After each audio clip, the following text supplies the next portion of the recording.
Assalamualaikum warahmatullahi wabarakatuh. Kita berada di topik decision making dan kali ini kita akan buat keputusan berkaitan dengan apa yang kita panggil itu limiting factor. Apa itu limiting factor? Limiting factor adalah dalam keadaan di mana kita punya sumber production ada terhad kerana beberapa perkara. Okey, contohnya kita lihat begini. Katalah contohnya untuk satu production itu kita punya machine hour hanya limit kepada 100 jam saja. Okey, 100 jam contoh katakan. Tapi untuk 100 jam tu kita nak keluarkan dua produk. Katalah satu produk tu kita buat strawberry tart, satu lagi kita buat blueberry tart. Okey. Dan dan produk ini di antara dua produk ni akhirnya bila kalau kita nak keluarkan ikut market demand, dia macam tak semua kita boleh keluarkan. Jadi kita buat decision sekarang sama ada kita nak keluarkan siapa yang lagi banyak, sama ada strawberry tart atau blueberry. Okey. Jadi kita lihat contoh soalan. Okey, contoh soalan kita pakai tadi strawberry tart dengan blueberry tart tadi. Okay. Pertama, biasanya soalan yang pertama dia akan minta you identify the limiting factor. Cuba kita kenal pasti limiting factor kita. Biasanya soalan akan bagi hint dah limiting factor tu apa. Dalam soalan ini limiting factornya kita nampak seperti jam machine lah. Okay. Cuma kita nak confirmkan. Cara kita nak lihat bagaimana kita nak tentukan limiting factor itu, kita mulakan dengan production unit. Kalau ikut market demand dalam soalan, production unit kita 40 untuk strawberry tart, 50 untuk blueberry tart. Okey, jadi kita akan darabkan disebabkan kita agak tadi bahawa jam machine yang efek. Jadi kita akan darabkan dengan jam machine. Jam machine untuk strawberry tart dia perlukan 2 untuk 1 unit untuk satu pack lah tu. Blueberry tart kita perlukan 1 jam. Okey. Jadi kita akan darab machine hour yang diperlukan semuanya adalah 80 dan blueberry tart adalah 50. Okey, kita darab tu 40 darab 2, 50 darab 1. Okey, kemudian jumlah total machine yang sepatutnya kita guna adalah 130. Okey, kita dah kira tu. Tapi kita hanya ada 100 saja jamnya kan. Kita kena boleh guna 100 je jam mesin tu. Katalah oven tu 100 jam boleh guna. Lebih nanti meletup contoh. Okey. Jadi kita akan tolak dan kita dapati ada shortfall. Shortfall tu macam perbezaan lah, macam tak cukup berapa.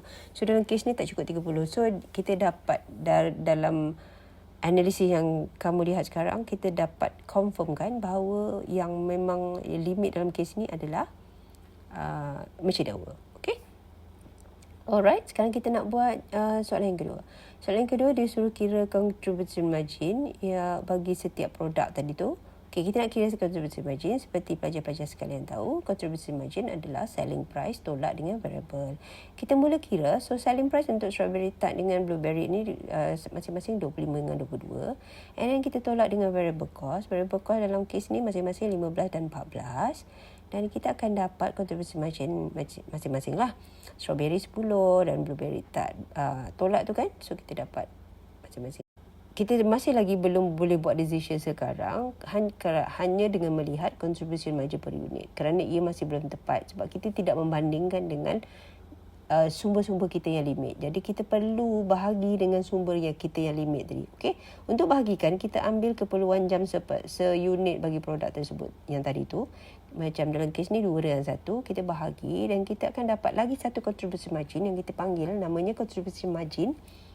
Dalam kes ni per machine hour dan secara umumnya kita panggil contribution margin per limiting source, right? Per limiting factor lah. Okay, bila kita bahagi sebenarnya contribution margin untuk strawberry tart 5 dan blueberry tart 8. Nampaknya seperti blueberry tart lebih memberi keuntungan kepada syarikat lah. Okay, dari segi jam. Jadi akhirnya kita akan kita panggil itu ranking. Ranking itu kita nak bagi tahu siapa yang kita utamakan. Dalam kes ni kita kena utamakan yang lebih menguntungkan iaitu blueberry tart dan kemudian baru kita fikir nak buat strawberry tart. Okey. Jadi kita letak nombor 1 dengan nombor 2 untuk menunjukkan siapa yang lebih priority yang kita berikan. Okey. Jadi untuk C tu, disuruh advise, disuruh bagi ayat lah sedikit. Jadi kita buat ayat sikit. Cara kita buat ayat begini. Blueberry tart is given the highest priority followed by strawberry tart. This ranking is based on their respective contribution margin per machine hour, with blueberry tart having the highest margin 8. Okay, jangan lupa mention 8 tu, dan kita akan followed by strawberry tart. Jangan lupa sebut yang 8 dan 5 tu lah.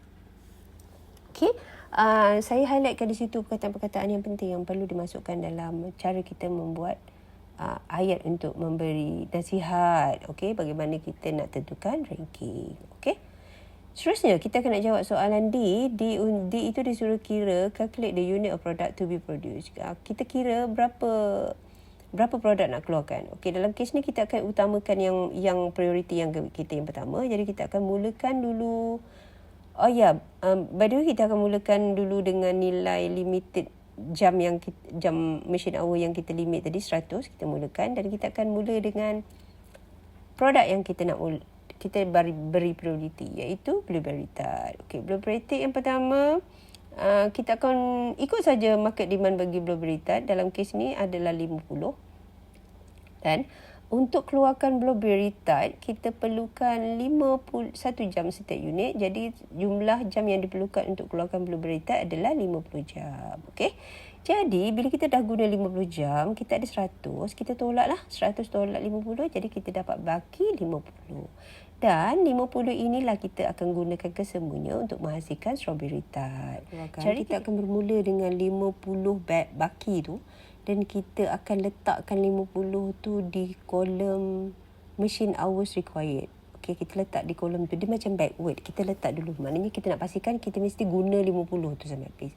Jadi untuk habis 50. Jadi macam mana 50 tu digunakan adalah dengan cara kita akan bahagikan 50 tadi tu, kita akan bahagikan dengan 2. Jadi akhirnya kita tahu bahawa pengeluaran strawberry tart kita dalam kes ni adalah 25 unit. Okey. Jadi kita gunalah. So akhir sekali kita habislah guna 50 tu. Okey. Dan yang terakhir, kita nak kira net profit. Okey, cara dia mudah saja. Kita akan jumlahkan semua contribution margin bagi kedua-dua strawberry tart dengan blueberry. Kita mulakan dengan blueberry dulu. So blueberry tadi kita nak jual lah 50, dan contribution margin untuk satu unit adalah 8. Jadi kita darablah 8 darab 50. Kita akan dapat contribution margin untuk blueberry tart sebanyak 400. Kemudian untuk strawberry, dia punya contribution margin seunit dia adalah 10. Tapi kita akan darabkan dengan 25 sahaja, sebab kita rasa 25 sahaja kita boleh keluarkan tadi. Kita dah kira. Jadi jumlah contribution margin untuk strawberry tart adalah 250, dan jumlah keduanya adalah 650. Contribution margin ini barulah seperti seakan-akan gross sahaja. Belum lagi kita tolak dengan fixed cost. Jadi kita tolak dengan fixed cost lah. Dan soalan ni dia kata 100, jadi kita tolak, dan akhirnya kita dapatlah net profit. Okey, itu sahaja pengiraan yang biasanya akan ditanya dalam limiting factor, dan cara pengiraannya kita dah tunjukkan secara terperinci dalam video kali ini. Okey, itu sahaja. Terima kasih kerana menonton. Assalamualaikum warahmatullahi wabarakatuh, dan salam sejahtera.